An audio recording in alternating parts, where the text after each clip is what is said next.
7 days. That was all the soft-voiced man with the leather satchel left her, standing in the doorway of a cottage that breathed cold through every seam, and Selina Bellamy did not yet know that the muddy stranger leaning at her gate, the one who would pay a debt no labourer could carry in a year, slept each night beneath a roof with 40 chimneys, and answered, when he chose to answer it, to the word grace. She did not know it then. She knew only that the rain had come early to the moor that autumn, and that her grandfather was dying by inches in the room behind her, and that the figure on the threshold smelled of dry paper and lavender water, and meant to take the last walls they had. His name was Ezra Tilford, factor and debt agent, and he had a way of standing that made a low doorway look like a courtroom. He did not raise his voice. Men who raise their voices, Selina had long understood, are men who fear they will not otherwise be obeyed. Tilford had no such fear. He set his satchel upon the only sound chair and drew from it a folded paper, and he read the figure aloud as though reciting a kindness.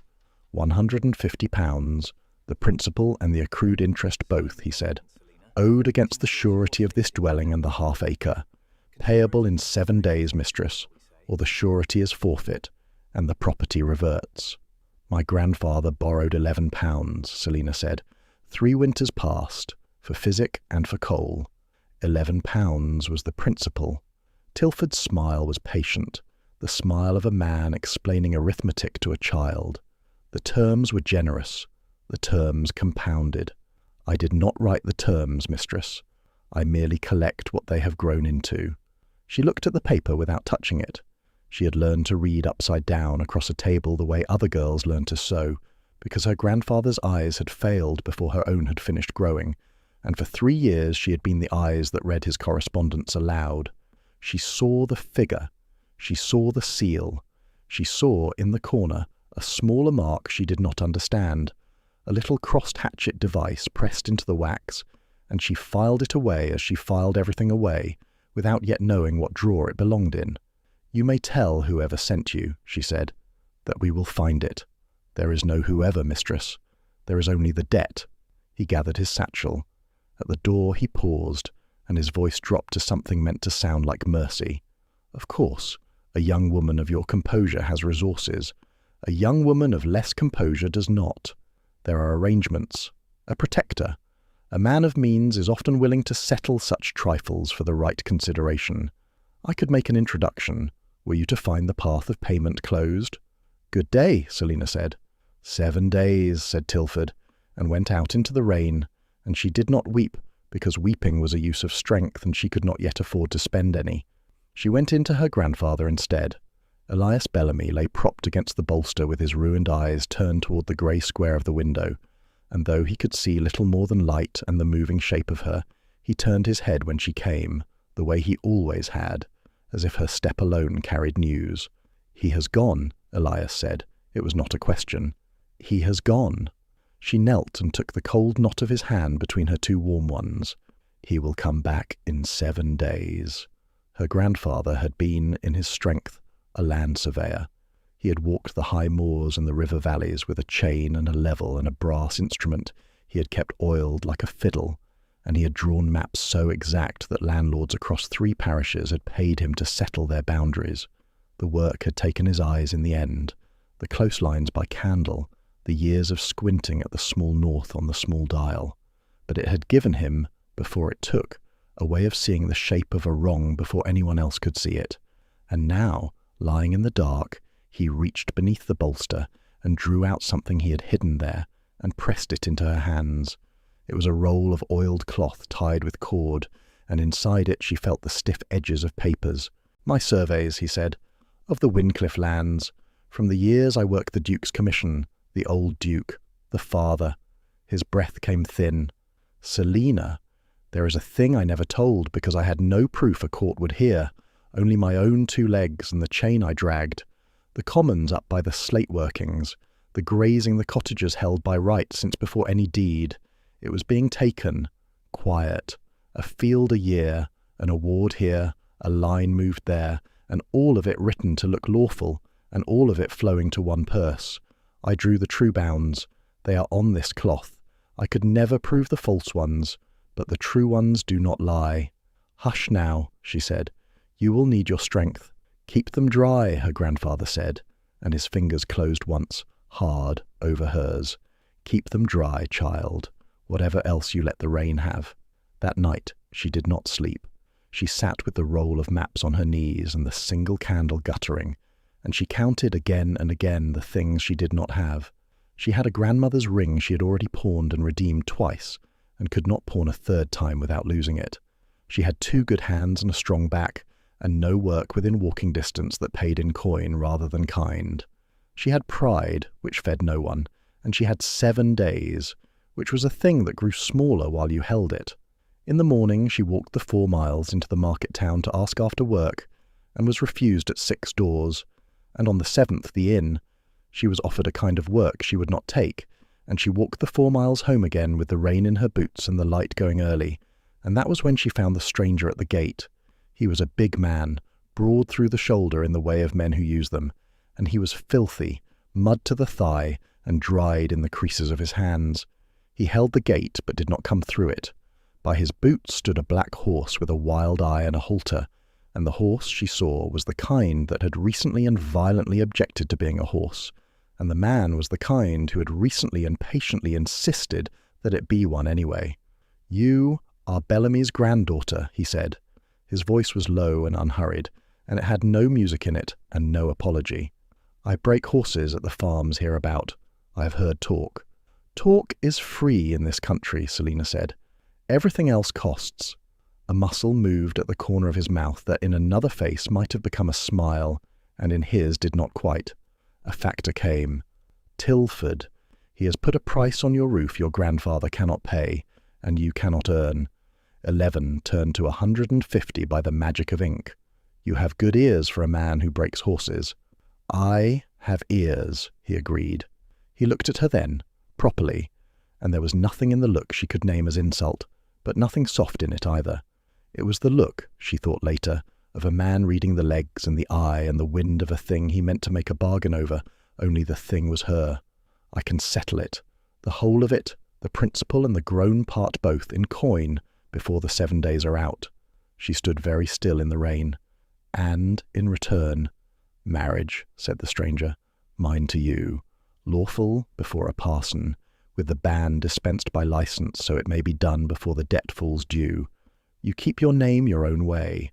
I will not trouble your person against your will, now or ever, but the marriage must be real in the register and real in the law, and once it is made, it is not to be unmade." For a long moment she heard only the rain and the blowing of the black horse. 100 answers rose in her, and she let them all sink again, because not one of them changed the size of the debt or the colour of her grandfather's lips. "Why," she said at last, "a man with £150 to throw at a stranger's roof does not need to buy a wife from a leaking cottage. He buys a pretty one with a portion. So, why? Because the ones with portions want the things a portion buys," he said, "and I have come to need a wife who wants none of them. That is the whole of it that I will tell you tonight." "You have been watching me," she said. It was not a guess. "I have observed you," he said, and the correction was exact, and she would remember it. 3 market days. I watched you turn from the inn door today and walk home in the wet with your back straight, and I have watched you read a paper a man held to shame you and hand it back without your hand shaking. There is a difference between watching a woman and observing one, mistress. The first is for the watcher. The second is to learn whether a person can be trusted with something that matters. I had to know before I asked. Now I know." She should have been afraid. Some cooler part of her noted that a wiser woman would have been afraid. But she had spent her fear already, all of it, on Tilford, and on the cold, and on the thin breath in the next room, and what was left in her was not fear but a hard, clear wanting to live and to keep her grandfather living, and this man, whatever he was a door. "Come and see him," she said. "If you mean to spend £150 on me, you may at least look at what I am buying back." She brought him in. He stooped under the lintel. He stood at the foot of Elias's bed with his cap in his muddy hands, and her grandfather turned his light-blind face toward the new shape in the room, and was quiet a moment, and then said, in the voice he had used for landlords across 3 parishes, You stand like a man who is used to being looked at, not like a man who is used to looking up. The stranger did not answer at once. I am used to horses, he said. They do not care what a man is used to. No, Elias agreed. They do not. That is the honest thing about them. And he turned his face back to the window, satisfied or too tired to press, and Selina did not understand the exchange then, and would understand it entirely later. In the kitchen, she said, "There is a condition before I say yes. My grandfather does not stay here. This house will be paid for and yours by your own bargain, but he will not pass another winter in it with the wet coming through. Wherever you take me, he comes to somewhere warm and dry and tended, with a fire that does not go out, and a woman to sit with him, and a physician who is paid. That is not a request. There is a man who would rather my grandfather were silent forever about certain old surveys, and I will not leave him alone at the end of a road that man knows." Something changed in the stranger's face. It was not surprise. It was, she thought, a kind of recognition, as though she had said aloud a thing he had hoped she would say, and had not been sure she would. "Agreed," he said, without argument. "He will be moved before you and I are wed, not after. There is a house I keep, a good warm steward's lodge with a fire and people I trust, and he will be carried there in a covered cart tomorrow, and watched day and night by my own people, and a physician will see him before the week is out. You have my word, and you will have it in writing, if you want it in writing." "I will want it in writing," said Selina. "Then you are a woman after my own habit," said the stranger, and that was the nearest thing to warmth that passed between them that night. They were married 2 days later in the village chapel, in the grey of early morning, with the rain holding off for once and the puddles bright as poured pewter in the lane. There were 2 witnesses, the parson's wife and the sexton, and no flowers and no breakfast after, and in the lane outside 2 women she had known all her life watched her go in on the arm of a man in a plain dark coat, and did not trouble to lower their voices. A girl who would sell herself to the first farmer with coin, one said, and the other, worse, said nothing at all, only looked, and the look was the thing Selina carried into the chapel and set down at the altar, and refused to pick up again. He was clean that morning, the mud gone, his jaw scraped raw with the razor, and in the plain coat he looked less like a horsebreaker and more like something she could not place.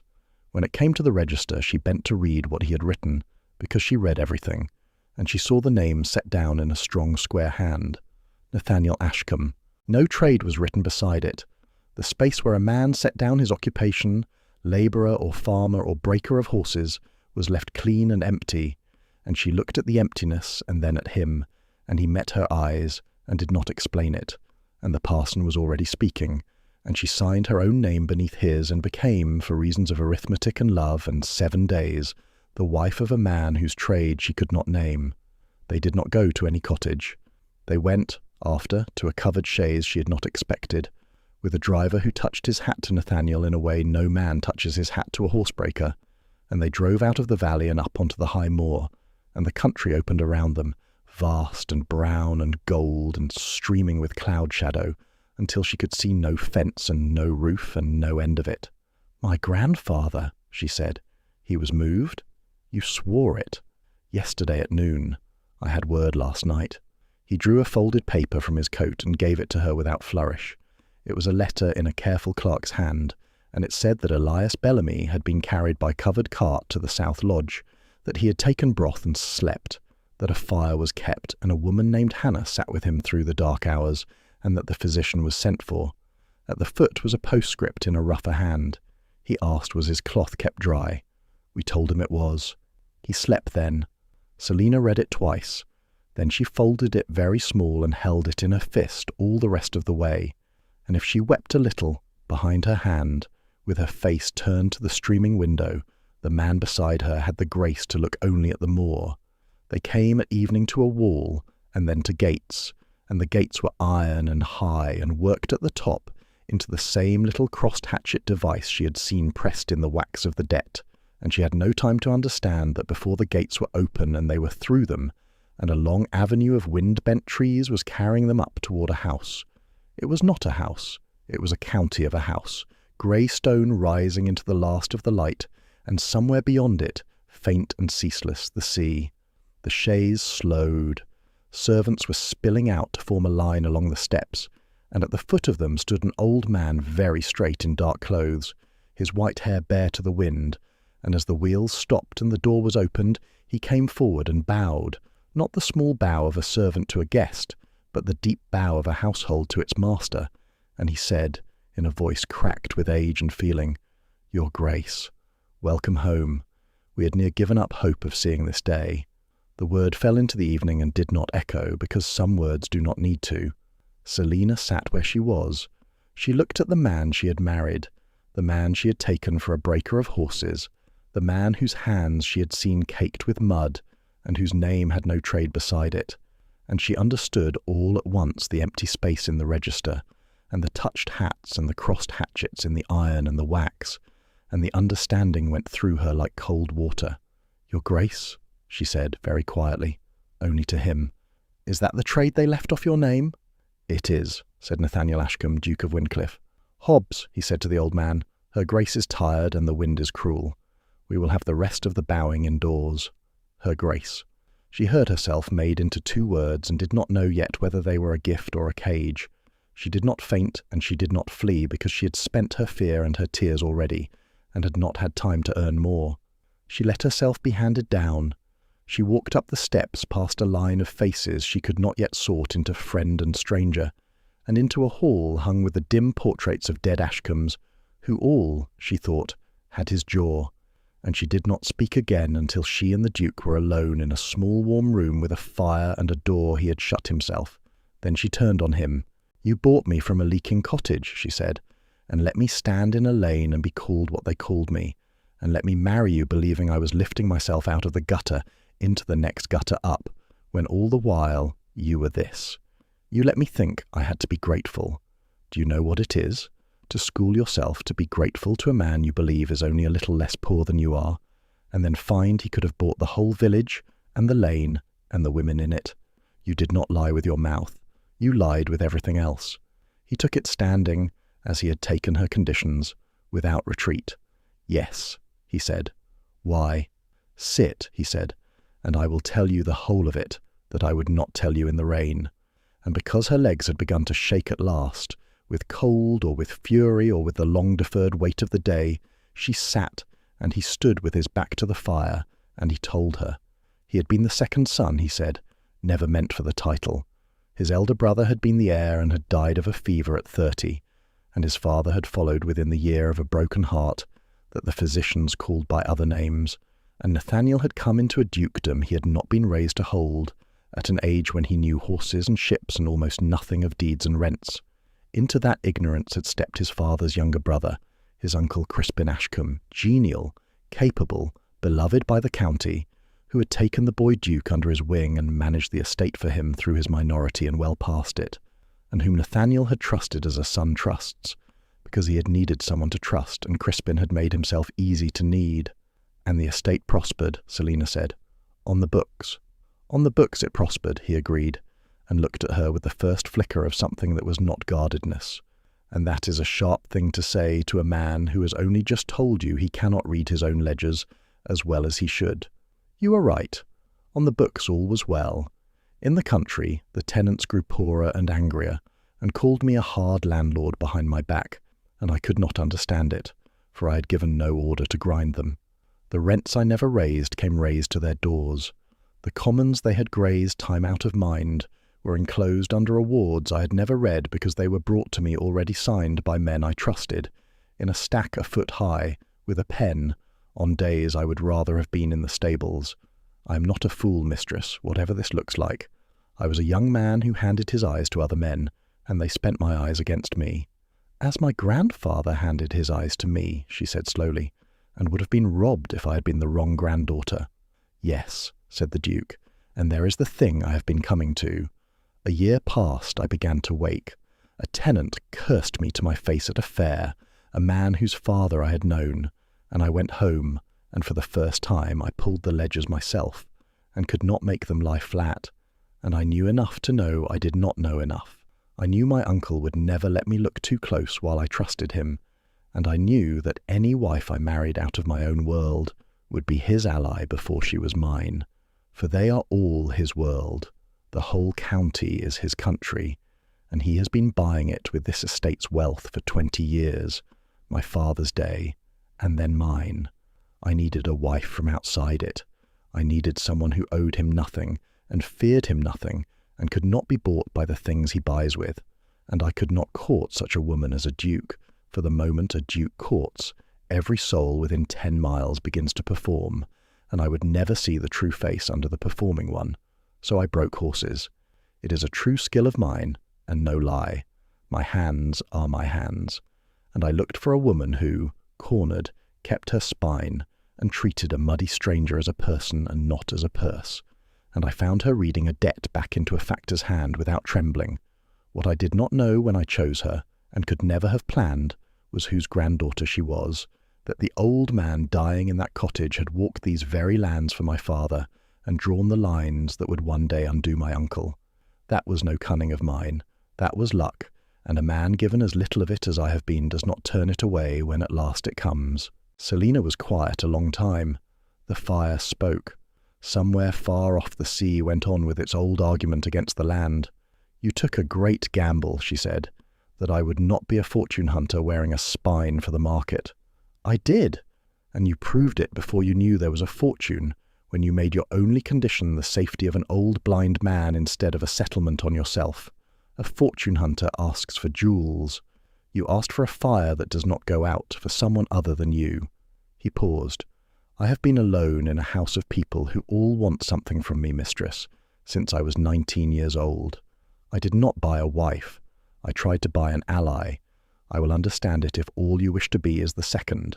She looked at him, this large, weathered man who had told her, plainly and at evident cost, the most foolish and the most reasoned thing she had ever heard, and she found that her fury had gone somewhere and left behind it only a strange, clean exhaustion and the beginnings of a thought. Then here are my terms, your grace, since you are so fond of bargains struck before the rain stops, she said. My grandfather stays safe and tended for the whole of his life, here on your lands, near enough that I may sit with him when I choose. I have my own rooms and my own key and an allowance that is mine to spend or save or give away without account to you or to any steward of yours. When I ask you a question, you answer it with the truth, even the truth that cost you, as you have answered tonight. And I am not your ornament and not your second.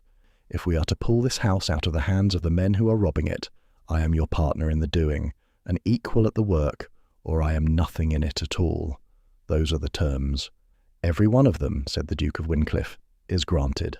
And he did not come toward her, and he did not reach for her hand, which she noted, and was glad of, and would also, in some later honest accounting of herself, admit she had half wished he would. So began Selina's life at Wyndcliffe, and it began, as she had insisted, at the foot of the South Lodge bed where her grandfather lay warm and dry at last, with colour creeping back into his face. She went to him the very next morning, riding pillion behind a groom across 2 miles of bright wet moor, and she found him sitting up by a fire that did not go out, with a stout kind woman named Hannah, knitting in the corner, and the oiled roll of maps on the coverlet under his folded hands. "You are warm," Selina said, kneeling, taking his face in her hands. "You are warm at last." "I am warm," her grandfather agreed, and his ruined eyes found the light of her. "And the man you married, tell me what I heard in his standing that I could not name. Tell me the whole of it, child, for you have the look of someone carrying a thing too large for the road." So she told him, kneeling there, the Duke and the disguise and the long robbery of the estate, and Elias Bellamy listened without surprise, the way the old listen to news that only confirms the shape of the world they have long suspected, and when she had done he was quiet, and then he said, "Wyndcliffe, the slate workings, the commons by the quarry." His hand moved on the roll of cloth. "Child, bring me my chain and my level and 20 years, and I would walk you to the exact stones. I cannot, but these can. The men who are robbing your duke are the same men, or the sons of the same men, who set a quiet field-by-field theft against the cottagers of this estate 20 years gone. The theft I told you of, the theft I could prove was happening, and never prove who held the purse. I drew the true commons here. If someone has since drawn false ones, Then somewhere there is a paper that does not agree with this cloth, and the cloth was drawn first, and the cloth was drawn by a sworn surveyor on the old Duke's own commission. A court will hear that, Selina. A court will hear honest lines drawn before the lie. She left the lodge with a roll of maps and a fire in her that had nothing to do with the lodge hearth. She did not go straight to the ledgers. She was too clever for that. She spent a fortnight first learning the house, walking it room by room with the housekeeper, a square plain-dealing woman named Mistress Prudence Goss, who watched the new Duchess sidelong for 3 days to see whether she would prove a fool or a tyrant, and finding her neither, slowly thawed. It was Mistress Goss who taught her which servants had been brought in these 10 years by the uncle's hand, and which had served the old Duke and waited, like Hobbs the steward, through the long bad season, for a master who would look at them again. It was Mistress Goss who, asked an idle question about the household accounts, went quiet, and then went to a locked press in her own room, and brought out a stack of her own private day-books, the kitchen and the cellar and the wages, kept in her own hand for 20 years because, she said plainly, a woman who runs a house and keeps no count of her own is a woman waiting to be blamed for a shortfall she never made, your grace. I have kept my own figures since the old Duke's day. They have never once agreed with what the factor's office says I spent. Keep them safe, said Selina very quietly. Keep them very safe, Mistress Goss, and tell no one you have shown them to me. I have kept them safe 20 years through worse than you, said Mistress Goss, and I will keep them through this. And the two women understood one another from that hour. It was 3 weeks into her marriage that Selina met the men she had married into war against, and she met them across a dinner table laid with more silver than the cottage had owned in spoons. Crispin Ashcombe was exactly as the Duke had described, and worse, because the description had not prepared her for how very likeable he was. He was a handsome man past 60, silver and ruddy and quick to laugh, and he came around the table to take both her hands and call her a delightful surprise, and to say, with every appearance of warmth, that the family had quite despaired of Nathaniel ever marrying, and how clever of the boy to have found a flower blooming so unexpectedly far from the usual gardens. The usual gardens. She heard the small blade folded inside the compliment, and smiled and thanked him as though she had not. Beside him sat his son, the Duke's cousin, Lucian Ashcombe, and where the father was all warmth, the son was all winter. Lucian was a lawyer by training, and a creature of clauses by nature, pale and exact and economical of motion, and he watched Selina with the flat attention of a man assessing whether a new fact would complicate a document. He said little. What he said was precise. When she mentioned, lightly, that her grandfather had been a surveyor, she saw the smallest stillness pass over Lucian Ashcombe, a held breath behind the eyes, gone so fast she might have dreamed it, and she did not dream it, and she filed it in its drawer. And there was a woman, Genevieve Locke, a widow, handsome in the trained and burnished way of women who have made beauty their whole estate, who had been, Mistress Goss had murmured beforehand, all but promised the Duke before he vanished to break horses, and returned with a wife from nowhere. She greeted Selina with a sweetness so thick it could have been spread on bread. "How brave of you," Genevieve said, "to take it all on. The house is so very large, and the county can be so very particular about who belongs to it. But I am sure you will find your feet. We all started somewhere." She let her glance travel just once over Selina's gown, which was the best she owned and 3 years out of any fashion. "You must let me advise you. There are 100 small things a girl who was not raised to this cannot be expected to know." "How kind," said Selina. "I find I learn quickest from people who have wanted a thing and not got it. They see the value of it so much more clearly than those who are merely born to it. You must have a great deal to teach me, Mistress Locke." And she smiled and turned to her soup, and let the table work out for itself who had been struck. She caught, as she lifted her spoon, the Duke watching her from the head of the table, and the muscle at the corner of his mouth had done the thing again that, in another face, would have been a smile. After that dinner the work began in earnest, and it was the work, more than any moonlit moment, that made them what they became. They worked at night, mostly, in the muniment room where the estate's deeds and ledgers were kept, the Duke fetching the great bound books and Selina spreading her grandfather's oiled maps across the long table and weighting the corners with whatever came to hand. She had her grandfather's gift, it turned out, the gift for the shape of a wrong. She had grown into it across the cottage table, reading his correspondence aloud, and now she set the false against the true the way he had taught her to set a drawn boundary against a walked one. It was not in the great thefts that the lie showed first. The great thefts were dressed too well. It was in the small disagreements, the field that the ledger called 4 acres and the survey called 7, the rent that came in at one figure and went out, somewhere between the tenant's hand and the estate's chest at another, and always, threaded through it, the slate. The quarry by the High Commons had been work these 15 years, and the royalties on the slate, the Duke's own stone sold off the Duke's own land, came into the books in a thin trickle that the Duke, looking at it for the first time with eyes that wished to see, could not reconcile with the roofs he knew that stone had covered across the whole of the West Country. "It goes out," Selina said, one cold midnight, her finger tracking down a column, "before it ever reaches you.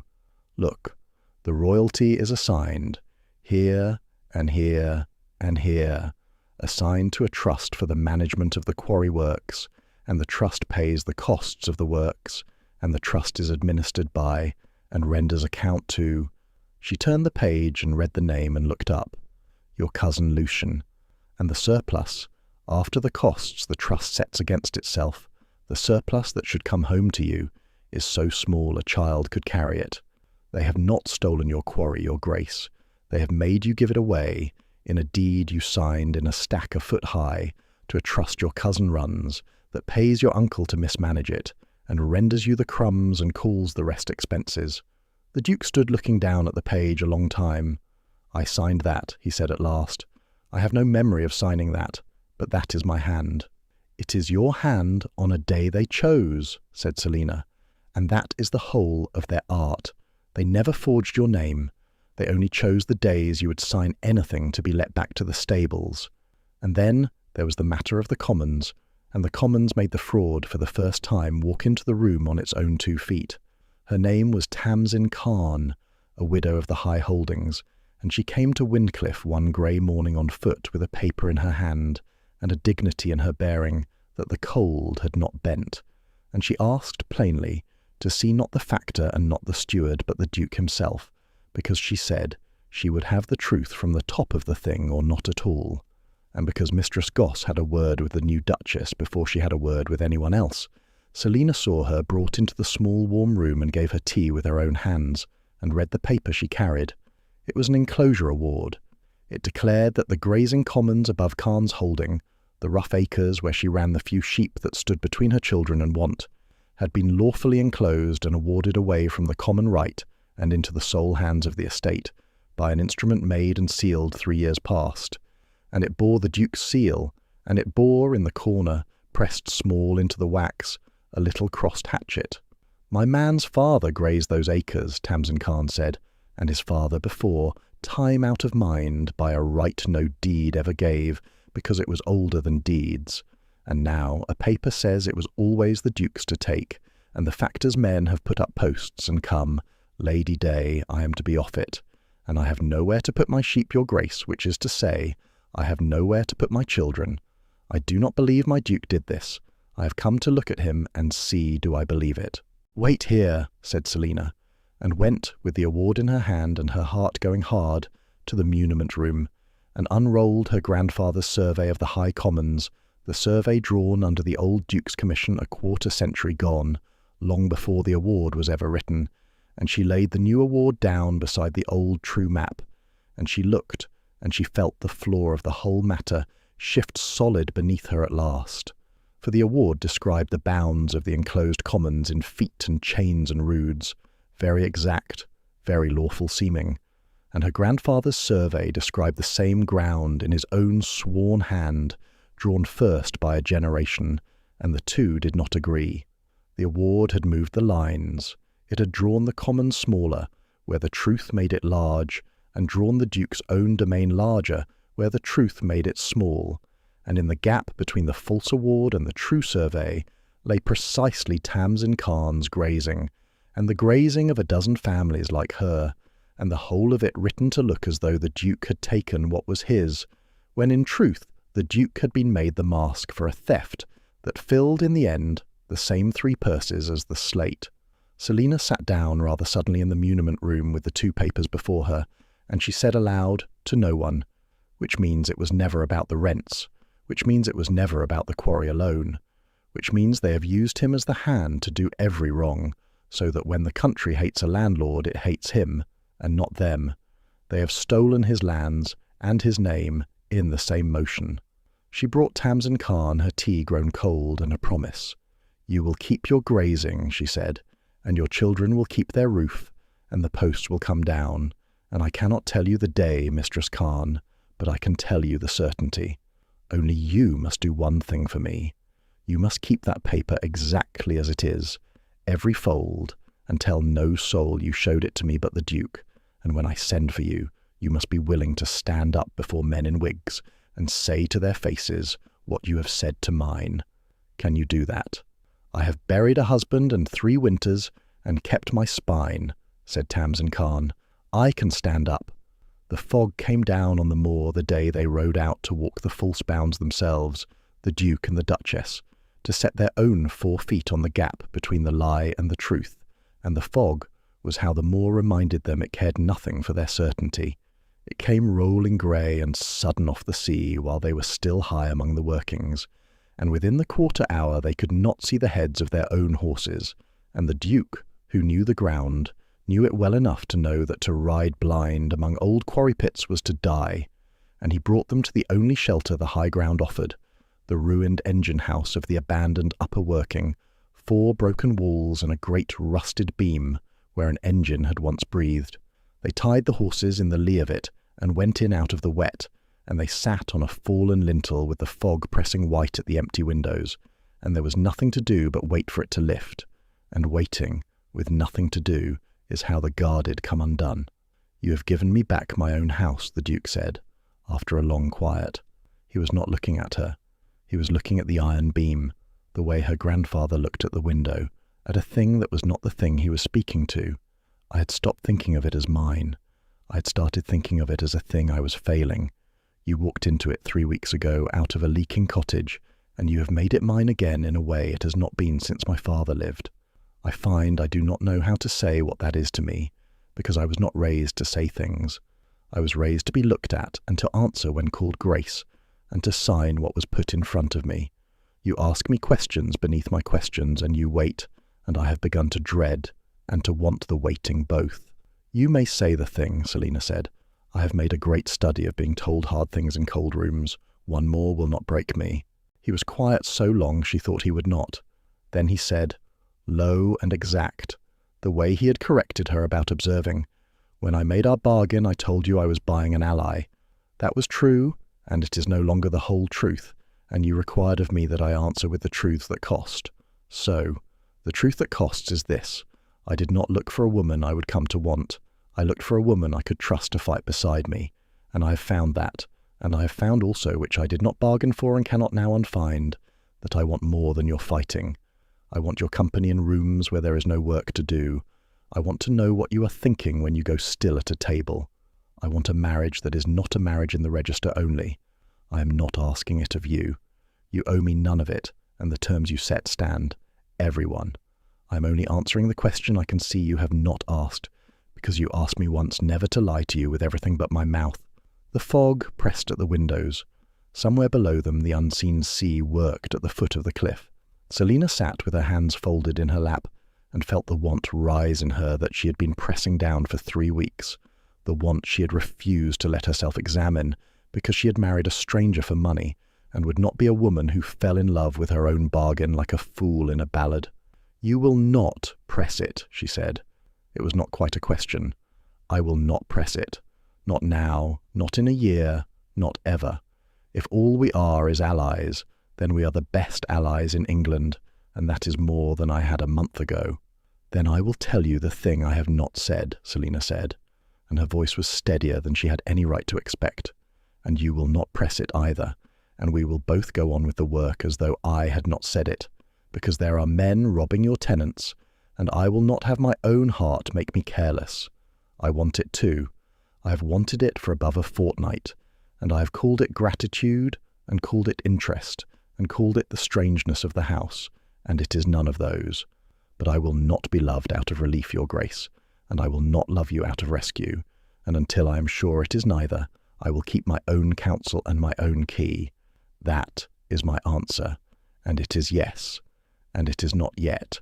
Not yet, the Duke repeated, and the muscle at the corner of his mouth did at last, for one unguarded moment in a ruined engine-house in the fog, become a smile.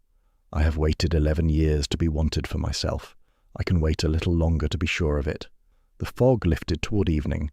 They rode home not touching, and a hand's breadth apart the whole way, and that hand's breadth was louder than any embrace. After the engine-house, Selina did a thing she told no one, not even the Duke, until it was done. She copied everything. Every night, after the work, when he had gone to his rooms, she stayed with a candle and a clean pen, and she made fair, true copies of all of it. The ledger pages that did not agree with the daybooks, the slate trust deed and its mean little renderings, the false enclosure award beside the true survey, Mistress Goss's 20 years of private figures. She copied them in her own clear hand, and she rolled the copies in oiled cloth as her grandfather had taught her to keep papers dry, and she carried them herself to the South Lodge and gave them into Hannah's keeping, hidden, with instructions that if anything at all should happen to her or to the Duke, the roll was to go straight to the assize, and to no one nearer. She did not believe quite that the genial uncle would stoop to harm, but she had grown up reading debts that turned £11 into 150, and she did not believe quite that he would not. It was as well that she did, for the trap, when it sprang fast. Genevieve Lock gave a dinner. It was meant, everyone understood without anyone saying it, to put the upstart Duchess in a room full of the county and let the county watch her fail to belong, and Genevieve had arranged it with the care of a general, the seating and the talk all aimed, and the magistrate of the district, Sir Roderick Penhale, placed where he could observe the new Duchess make whatever fool of herself she would make. Crispin was there, all warmth, and Lucian all winter, and the talk over the second course turned, as Genevieve had surely arranged that it should, to the management of estates, and to how very fortunate dear Nathaniel was in his uncle, who had carried such burdens for the family for so long, at such cost to his own ease. And Selina, who had been schooling herself for 3 weeks to bide her time, looked down the table at the magistrate, and made a decision that the county would argue over for a year, and that her own grandfather, when she told him, would call either the bravest thing she ever did or the rashest, and could never decide which. She chose to tip her hand, not from naivety. She had weighed it. She knew that to gather evidence in silence forever was to risk that the uncle would move first, would file some paper, would find some pliant authority, and have the Duke declared unfit before the evidence was ready. And she knew that a magistrate met privately could be got at privately, but a magistrate who had heard a thing said aloud at a crowded table, before witnesses, in front of the very people the uncle needed to keep ignorant, could not so easily unhear it. She would not ambush in the dark a man who might be turned in the light. So she set down her glass, and into a small lull she spoke, pleasantly, as if making conversation. "Sir Roderick, you administer justice in this district, I think. Then you are perhaps the very man to settle a small confusion of mine. I've been learning the estate, as a new wife should, and I confess I cannot make the slate accounts come right. The royalties on the Duke's own stone are assigned away to a trust before they ever reach the Duke, and the trust renders him almost nothing and calls the rest expense, and the trust is administered by his own cousin, who sits at this table. Is that a usual arrangement, Sir Roderick, for a Duke to give away the profit of his own quarry to a trust run by the very kin who stand to inherit from him? For I am only a surveyor's granddaughter, and I would so value the opinion of a man who knows the law." The silence that fell was the most complete she had ever heard. Genevieve's hand stopped halfway to her glass. The magistrate, a heavy, honest, slow man, set down his fork and looked at the Duchess with sudden total attention, and down the table she saw Crispin Ashcombe's genial face hold its warmth by main force, like a man holding a door against a wind, and she saw Lucian go from winter to ice, perfectly still, and she knew she had been right about both of them in the same instant. "That," said Sir Roderick Penhale slowly, "is not a usual arrangement, your grace. No, I should be glad to understand it better." "So should the Duke," said Selina sweetly, and lifted her glass, and the trap she had meant to spring on them sprang, but it sprang both ways, for she had shown the uncle that she knew, and the uncle now had only one move left that was faster than the truth. He made it within the week. Crispin Ashcombe, who had the ear of the county and the friendship of half the bench, filed a petition for a hearing into the competency of the Duke to manage his own affairs, a petition that the estate was being run to ruin, that the rents were in chaos and the tenants in revolt and the lands mismanaged, that his Grace, never raised to the title, had fallen under the influence of a fortune-hunting wife of low birth who had isolated him from his loyal family, and that for the good of the name and the dependents alike, the management ought to be placed by the court in the steady hands of his nearest kin. It was, Selina saw at once when Lucien's clerk delivered the cold, exact document, beautifully made. It took every true wrong they themselves had done and laid it at the Duke's door as evidence of his unfitness. The ruined tenants, the seized commons, the chaos in the rents, all of it real, all of it theirs, all of it now arrayed as proof that the Duke could not be trusted with his own. "They have set a hearing for a fortnight hence," the Duke said, white about the mouth, "and Tregony to sit on it, Justice Tregony, who owes my uncle money, I have just learned, which I did not know when I trusted my uncle, and which my uncle assuredly knew." "Then we have a fortnight," said Selina, "and we are ready, because I have been ready for a week and did not tell you, and I am sorry for that. But you would have wanted to confront him, and confronting him is exactly what would have lost us this. Listen to me now. We do not defend. If we stand up and say the Duke is not unfit, we have already lost, for they will drown us in the true wrongs they did in his name. We attack. We show the hearing that every single wrong they lay at his door was committed by their hands, against his interest, for their profit, and we show it with papers drawn before the lie, and witnesses who walk the ground, and we have copies of everything in a safe place they cannot reach, so that nothing that happens to a paper in this house or to me can stop it." The Duke looked at her a long moment. "You made copies?" he said. "When?" "At night, after you went up. I carried them to the lodge myself. You have been protecting this case against my own death for a fortnight and against yours." "Yes." He did not smile this time. He took her hand, the first time he had touched her since the chapel, and he held it in both of his, the great scarred horsebreaker's hands, and he said, "Whatever this hearing rules, you should know it now, in case there is no quiet moment after. You have remade me. I was a man being slowly turned into a stranger in my own house, and you walked in and gave me back my own face. I do not have the words my grandfather's library is full of, but I know what I am holding." "Then hold it through the hearing," said Selina, whose own voice had gone unsteady at last, "and say the rest to me when we have won, and not before, because if you say it now, I shall be no use to anyone in a wig." The hearing was held in the great hall of Wyndcliffe itself, by old Wright, the long room beneath the dim Ashcombe portraits, and Justice Tregony sat at the head with Sir Roderick Penhale beside him, for Selina's words at the dinner had done their slow work, and the honest magistrate had insisted on sitting too, and that insistence, more than any paper, was the first crack in the uncle's wall. The county filled the benches. Tamsin Khan sat among the tenants in her best black. Hobbs the steward stood very straight by the door. Mistress Goss sat with a wooden box of daybooks on her knees and her chin up, and Crispin Ashcombe rose, genial and grave, and laid out the ruin of Wyndcliffe in a voice thick with reluctant family sorrow. He was very good. He spoke of his nephew with love, with the heavy, heavy regret of a man forced by duty to say painful things, and he laid out the chaos of the rents and the revolt of the tenants and the seized commons that had set the country against its lord, and he turned, near the end, to the Duchess, and he was gentle even in the knife, a woman of no family, he said, who had appeared from nowhere, married in haste for a debt she could never have paid, and who now stood between a confused young duke and the family who had served him all his life. He was sorry. He was so very sorry. But the dependents of Wyndcliffe could not be sacrificed to one young man's misjudgment and one clever woman's ambition. Lucian followed and laid the documents before the justices, the enclosure awards, the trust deeds, the rent rolls, cold and exact and damning, each one bearing the Duke's own seal, and in the corner the little crossed hatchet, and Justice Tregony turned them over with a grave face that had been grave, Selina thought, since before he entered the room. Then it was her turn. The Duke had asked to be allowed to let his wife speak, and the justices, intrigued or amused or both, had allowed it, and Selina Bellamy, granddaughter of a blind surveyor, stood up in the great hall under the portraits of her husband's dead, and did not tremble.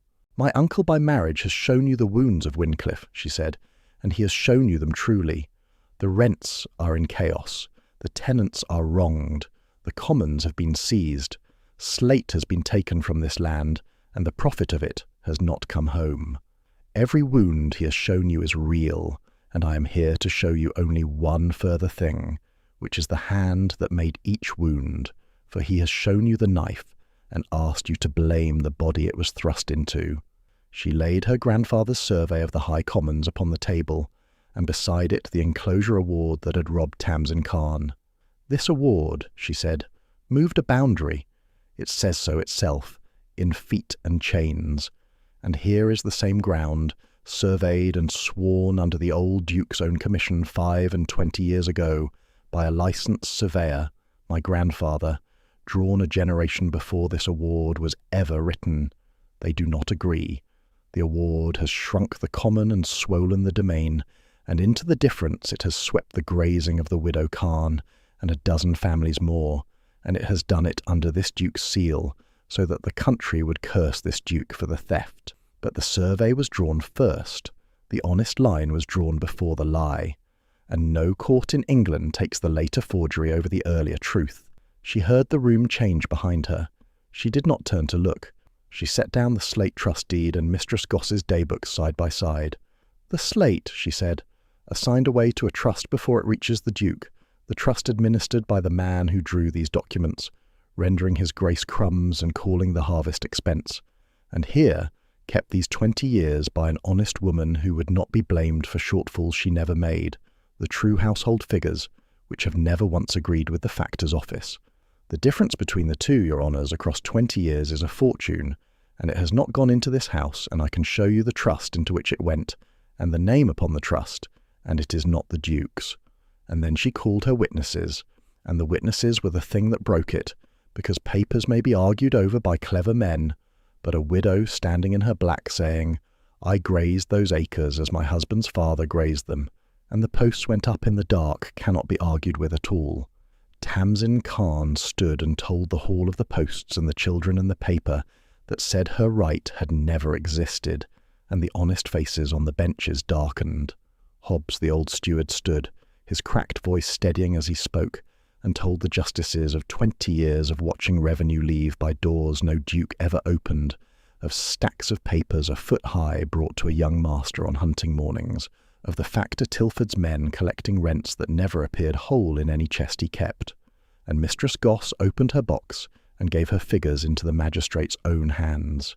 It was Sir Roderick Penhale, not Tregony, who asked the question that ended it. He turned the false award and the true survey side by side, and he turned the trust deed and the daybooks, and he looked up, heavy and slow and honest, and he said, "These are not the documents of a negligent Duke. A negligent Duke loses money to carelessness. He does not lose it in a straight line, year on year, into a single trust administered by a single man. Carelessness is a scatter. This is a channel. Someone dug this channel, and it was not the man in whose name it runs." He looked at Crispin Ashcombe, and the warmth was gone from the room. "Where did the slate money go, sir? Show this hearing the accounts of your trust. Show us the channel ends somewhere honest, and I will beg the Duchess's pardon." And Crispin Ashcombe, who had an answer for everything, who had been genial through 20 years of theft, opened his mouth and had, for the first time in his life, no answer at all, and his silence was louder in that hall than any confession. The factor Tilford was sent for to speak to the rents, and Tilford, soft-voiced Tilford, who had given an old blind man 7 days, took one look at the survey and the daybooks and the faces of 2 magistrates, and understood, as such men always understand soonest, that the ship was going down, and the only question left was who would be lashed to it. He began, in his exact, careful way, to explain that he had acted only on instruction, that the terms were not his, that he had merely collected what others had grown, and in explaining how very little of it was his fault he laid out, link by careful link, exactly whose fault it was, and named the trust, and named the cousin who drew its deeds, and named the uncle who took its profit, and the chain Selina had traced in the dark for a fortnight assembled itself aloud in a great hall before the whole county in the space of a quarter hour. And when Sir Roderick pressed him on the whole reach of it, Tilford named one thing more, almost gently, as a man names the smallest of his sins to be rid of the weight of the great ones. A debt, 3 winters gone, loaded by the uncle's quiet word upon a half-blind old surveyor in a moor cottage, a few honest pounds swollen by ink into a sum no cottager could pay, meant to turn an inconvenient man out of his papers and his roof before he could ever speak aloud of the lines he had drawn. And Selina, hearing at last in an open court why a Wyndcliffe seal had been pressed into the wax of her own grandfather's ruin, took the small clue she had filed away on that first cold afternoon out of its drawer, and looked at it, and understood it, and closed the drawer for good. Justice Tregony, who owed Crispin Ashcombe money, looked at Sir Roderick Penhale, who owed no one anything, and understood that there was no longer any safe direction to lean but the honest one. The justices conferred briefly and not in private. Then Tregony rendered the ruling, and rendered it, Selina thought, in the slightly too loud voice of a man establishing for any later listener that he had been on the right side all along. The petition was dismissed. There was no question of the Duke of Wyndcliffe's competency. The disorder of the estate was the work of others done in his name, and the court so found. The management of the estate that Crispin Ashcombe had held was suspended at once, pending a full accounting of the Slate Trust and the enclosure awards, every one of which was to be reopened and measured against the surveys of record. The enclosure of the High Commons was declared void on its face, the posts to come down within the week, the grazing restored to the Widow Khan and the holdings of the High Moor, and the factor Ezra Tilford, having confessed in open hearing to the collection of moneys he had concealed from the lawful accounts, was detained then and there on the magistrate's order, soft-voiced to the last, to answer for it before the assize. Crispin Ashcombe rose to go with his warmth in ruins and his county watching him, with 20 years of cursing the wrong man turning over in their faces, and at the door he paused and looked back, not at the Duke, but at Selina, and whatever he had meant to say he did not say it, for there is nothing a charming man can say to the person who has made the room see his charm for what it was. He went out, and his cold son went after him, into a future of accountings and assizes and the slow stripping away of everything they had channelled, and they did not come to Wyndcliffe again except as men come to answer for things. Genevieve Locke had left before the ruling, quietly, midway, when the survey was laid beside the award and she understood which way the wind had turned at last. She wrote, some weeks later, a graceful note of congratulation to the Duchess, the kind of note that is a retreat dressed as a courtesy, and Selina answered it with a courtesy of exactly equal warmth, and the two women, understanding one another perfectly, never troubled one another again. Selina did not stay for the congratulations of the county. She found the Duke's eyes across the emptying hall, and he understood, as he had come to understand her without words, and a horse was brought, and she rode out across the moor in her hearing-day black to the South Lodge to tell her grandfather that it was done. Elias Bellamy was sitting up by his fire that did not go out, and when she came in he turned his ruined eyes toward her step, and she knelt by him as she had knelt in the cold cottage a season and a life ago, and she took his hands and told him. The Commons restored, the awards void, the survey heard, his survey, the honest lines he had walked the moor to draw a quarter-century gone, set before the lie at last, and believed, the men named, the Widow Khan back on her grazing by Lady Day. The old surveyor was quiet a long while, his thin hand moving on the coverlet where the oiled roll of maps still lay. 20 years, he said at last. I knew it was happening, and could not name the hand, and I thought I would go into the dark with it unproven, a thing I had walked and measured and could not make a single soul believe. And my granddaughter laid my own chainwork before 2 magistrates, and made them see it in an afternoon. His eyes, which could not see her, filled. You were the eyes, child. You were always going to be the eyes.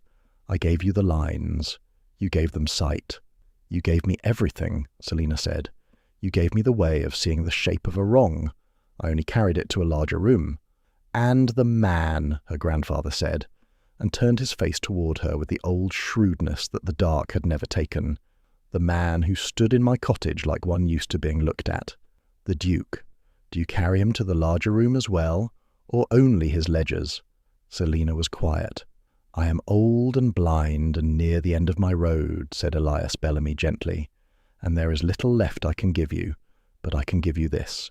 You did not marry him for his money, for you did not know he had any, and you did not stay for his title, for you fought his family the day you learned of it. So whatever you feel now, child, you may trust it, for it was not bought. That is a thing few women in this hard world can ever be sure of, and you may be sure of it. You have my blessing, if blessing is what you came for under the asking. Now go home and tell the man the rest of whatever you have been making him wait to hear, for I heard it in your voice the first night you spoke his name, and I have been waiting longer than you have." She rode home in the falling dark, and the moor was vast and quiet and washed with the last of the light, and the sea spoke at the foot of the world, and she let herself, for the first time in a season, simply feel the thing she had been pressing down, and it did not break her. It steadied her, like the floor of the matter going solid beneath her feet. The Duke was waiting in the great hall when she came, alone now, the county gone, the candles lit. He had not changed out of his hearing-day clothes. He looked, she thought, like a man who has set down a weight he had carried so long he had forgotten the shape of standing without it. "There is a room in this house I have never taken you to," he said. "My father's, the room he kept facing the sea, that he loved above all the others, and that I sealed the day he died, because I could not bear to go into it, and could not bear to let anyone else. It has been shut 11 years. I should like to open it tonight, and I should like you to be the one I open it with, if you will." He led her up and through the dim house to a door at the end of a passage, and he had the key himself, on his own ring, and he turned it, and the long-sealed door gave with a sigh of old air, and they went in. It was a plain, warm-feeling room despite the long cold of it, lined with books and charts, for the old Duke, too, she saw, had loved the lines of the land and the sea, and the great window looked west over the dark water where a late band of light still lay along the rim of the world. The Duke went about with a taper lighting candles, and the room came up gold around them, and it did not feel, she thought, like a tomb. It felt like a room that had been waiting. "He would have liked you," the Duke said, looking at the charts, not at her, in the old way. He set no store by who a person was born. He used to say the moor did not care for a man's name, only whether he knew how to walk it. I think that is the only useful thing anyone ever taught me, and I forgot it for 11 years, and you reminded me of it the night you made your only condition the safety of an old blind man. Selina drew from inside her dress a folded paper. It was the marriage contract, the written terms of their bargain, the exact sum, person not troubled, not to be unmade agreement, she had insisted on having in writing, in a cold cottage kitchen a season ago. She had carried it on her, she realized, all this while. She crossed to the fire and held it out over the flames and turned to look at him. "A contract saved my grandfather," she said. "I will never speak ill of it. It bought his fire and his physician and his life, and I would sign it again tonight. But a contract is what keeps two strangers honest, and we are not strangers, and I find I do not want a thing between us that exists, because neither of us trusted the other. I did not stay for the bargain. I have not, for some weeks now, stayed for the bargain. So I will keep my own key, as I said I would, and I will keep my own counsel, and I will keep all my life the way of seeing my grandfather gave me. But I will not keep this, because this is the one thing in our marriage that was never true."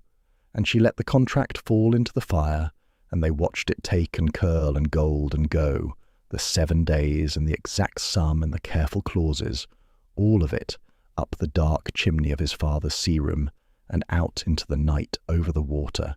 "Selina," said the Duke of Wyndcliffe, and it was the first time he'd used her name, her own name, plain, with no grace and no title and no duchess in it, and she understood that he had been saving it, the way he had saved the room, for a night when it would mean what it meant now.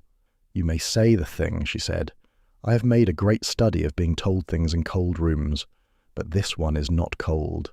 I love you," he said, who had not been raised to say things, and said it plainly, because she had taught him that plainness was the only currency she trusted, not as an ally and not as a rescue.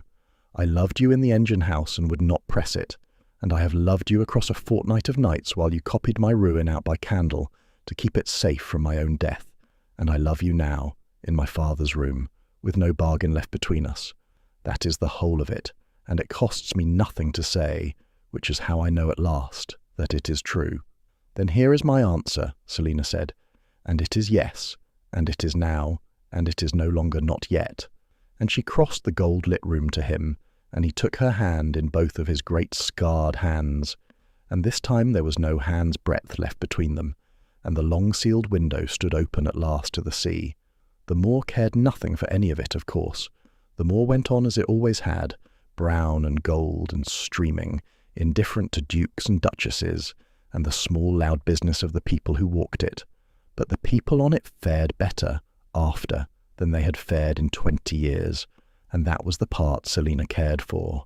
The slate trust was unwound, and the royalties came home, and the rents were set right and lowered where they had been falsely raised, and the moneys Tilford had skimmed and Crispin had channelled were clawed back, year by patient year, by clerks under Sir Roderick Penhale's honest eye, and put where they belonged, into roofs and walls and the holdings of the people they had been stolen from.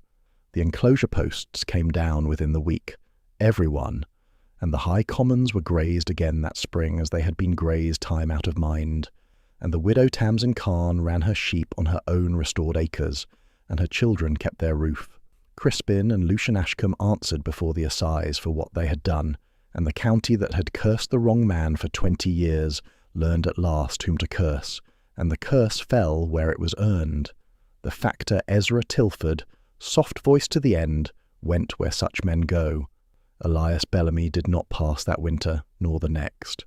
The warm lodge and the fire that did not go out, and the physician who was paid did for him what the leaking cottage never could, and though his eyes did not come back, his strength did, in part, and he lived to be carried out onto the moor on fine days, and to sit in the sun with his face turned to the light, and to have his granddaughter read to him, and to be visited by a large weathered son-in-law, who came, often, to sit with him and say little, which was the kind of company the old surveyor had always liked best.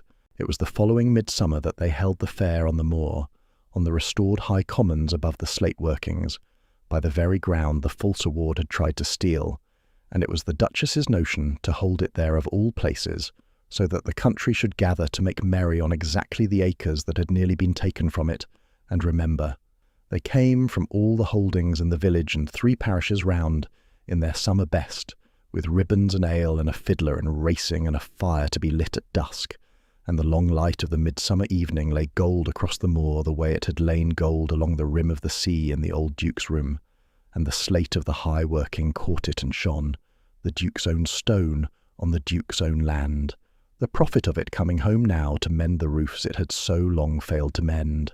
Selina stood a little apart on a rise with the whole bright scene below her, the tenants and the families and the children, the widow Khan laughing among her neighbours, her grandfather settled in a chair in the warm with Hannah beside him, and his blind face turned happily toward the noise of the fiddle, and she thought of the cold doorway and the 7 days and the soft-voiced man with the satchel, and of the muddy stranger at the gate who had offered her a door and turned out to be a duke, and of the lane where the women had looked at her and named her what they named her. She had come up this moor a season and a year ago a desperate girl, sold, as the lane had it, for a debt she could not pay, lifted out of one gutter she had supposed into another, and she stood on it now, no longer lifted by anyone. Whatever she was on this estate she had earned with her own 2 eyes, and her grandfather's honest lines and a fortnight of candles. She had not married into her place. She had won it, the way her grandfather had said the moor measured a person by whether they knew how to walk it. The county that had looked at her in the lane bowed to her now, and she set no more store by the bowing than the moor did, but she set a great deal of store by the children of the widow Khan running free on grass that was theirs again, because of a survey she had carried into a larger room. She felt him come up beside her before she heard him. He stood at her shoulder watching the fair below, the Duke of Wyndcliffe in his plain coat, looking still more like a man who knew horses than a man who knew titles, which was the thing about him she had loved first and gone on loving. "They are calling you the Duchess who broke the trust," he said, "all down the moor. I heard it 3 times coming up." "Let them," said Selina. "It is nearer the truth than most of what they called me a year ago." "You saved this estate," he said. "You saved my house and my name and my tenants and me, and you did it with your own 2 hands." She thought about that, in the long gold light, honestly, the way she thought about everything. It was true, and it was not the whole truth, and she had promised him always the whole truth. "And you saved my grandfather," she said, "and my roof, and you saved me from the lane and the indoor and the 7 days, before you knew whether I was worth the saving. So I think, Your Grace, that the honest account is that we saved each other, and that neither of us did it alone, and that anyone who tries to say it was only the one, or only the other, will be arguing about a thing that has 2 true sides, and may argue until the moor wears flat for all the difference it makes to us." The corner of her mouth did the thing his did, the near smile. "I have grown fond of bargains with 2 true sides. I married into a great many of them." "Not into," he said. "You did not marry into anything. You walked up here on your own legs and made it yours." "No," Selina agreed, and she took his arm, and below them the fiddle struck up, and the children ran, and her grandfather's blind face turned toward the music, and the slate shone gold on the land that had come home. "I did not marry into it. I earned it." And she stood a long moment in the midsummer light beside the man she had wed for a debt and kept for love, on the high, restored commons of Wyndcliffe, a woman entirely sure, for the first time in her hard and careful life, of exactly where she belonged, and of exactly how she had come to belong there, which was the same thing and the better thing, not granted, not rescued, not given, earned,